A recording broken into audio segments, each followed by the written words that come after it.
দর্শক, আসসালামু আলাইকুম। আজকের একটা খবর একদম হৃদয় ছুঁয়ে গেল। খবরটা কি?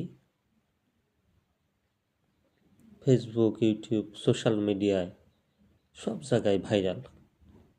একজন পুলিশ তিনি ফেসবুকে স্ট্যাটাস দিয়েছেন, তার ছেলেকে কেউ যেন অ্যাম্বুলেন্সে করে বাড়িতে পাঠিয়ে দেয়।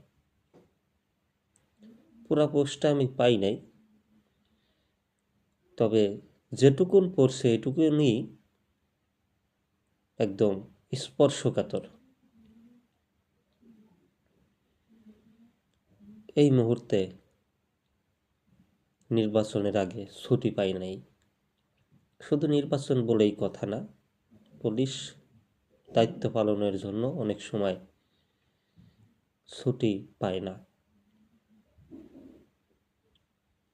দায়িত্ব, কর্তব্য সব কিছু বাদ দিলাম, একজন নবজাতক পৃথিবীতে এসেছে, সেই ছেলেকে দেখতে পারে নাই, কাছে থাকতে পারে নাই। হয়তোবা কাছে থাকলে পুলিশ বাবার কি বলবো, আসলে বলার ভাষা নাই যে আসলে সে কতটা কষ্ট নিয়ে ফেসবুকে পোস্টটা করেছে। যাই হোক, সবাই কম বেশি পোস্টটা দেখেছেন। পোস্টটা কেমন স্পর্শকাতর ছিল আপনার কাছে?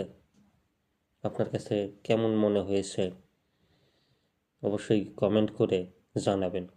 আর আমার চ্যানেল এখনও যারা সাবস্ক্রাইব করেন নাই অবশ্যই সাবস্ক্রাইব করবেন।